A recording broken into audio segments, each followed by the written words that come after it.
សួស្តីបងប្អូនទាំងអស់គ្នាតោះដោយសាររដូវនេះគឺជារដូវស្ដៅការស្ដៅច្រើនអញ្ចឹងខ្ញុំក៏ទៅទិញស្ដៅនឹងយកមកញោមតោះអញ្ចឹងចង់ដឹងថាខ្ញុំញោមស្ដៅនឹងខ្ញុំមានបន្លែអីគេខ្លះតោះតើមើលទាំងអស់គ្នាចានេះដំបូងគឺយើងស្រុះស្ដៅណាបងប្អូនចាស្រុះស្ដៅហើយលាងឲ្យស្អាតគឺយើងយកស្ដៅនឹងមកបេះហើយខ្ញុំអ្វីដែលពិសេសគឺខ្ញុំញោមស្ដៅលើកនេះគឺខ្ញុំដាក់ជាមួយនឹងផ្កាខាត់ណាហ្នឹងគឺយើងចិតវាហើយលាងវាហើយគឺយើងស្រុះជាមួយនឹងទឹកក្តៅពេលដែលយើងស្រុះទឹកក្តៅហើយយើងលាង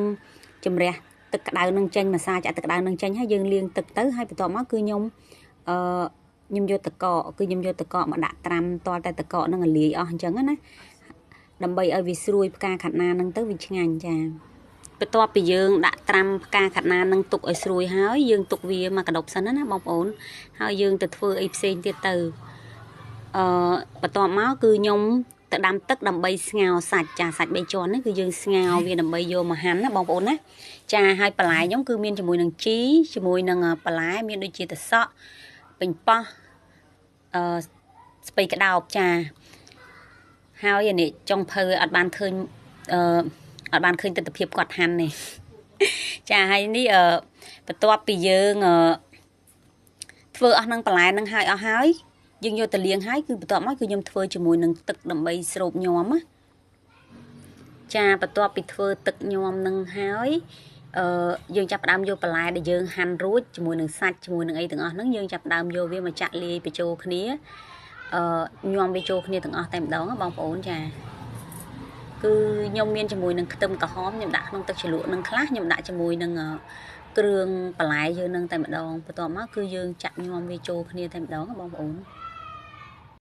ចានេះគឺយើងចាក់បន្លែចូលគ្នាទាំងអស់បងប្អូនចាមាន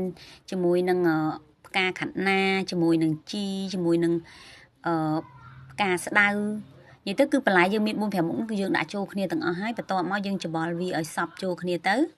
ហើយយើងចាប់ផ្ដើមយកទឹកជ្រលក់បិណ្ឌយើងយកសាច់អីហ្នឹងមកដាក់ចូលគ្នាមកណាចាមានសាច់មានបន្លែមានអីចឹងទៅ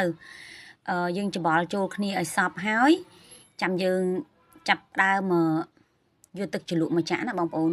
ចាបន្ទាប់ពីយើងលាយបន្លែនឹងច្បល់ចូលគ្នាជាមួយនឹងសាច់ជាមួយនឹងអីឲ្យសព្វឲ្យអស់ទៅចាំយើងយកជាមួយនឹង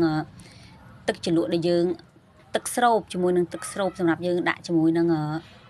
ទឹកស្រូបហ្នឹងយើងយកមកស្រូបពីលើបន្លែដែលយើងតម្រូវឲ្យញោមអញ្ចឹងតែហ្មងទៅណាបងប្អូនចាហើយយើងកូរវាហើយច្បាច់វាដើម្បីឲ្យវាចូលជាតិហើយឲ្យវាសព្វសាច់តែមួយទៅគឺយើងអាចភ្លក់បានហើយចាញោមយើងគឺអត់មានអីច្រើនទេបងប្អូនចាគឺមានតែប៉ុណ្្នឹងទេចា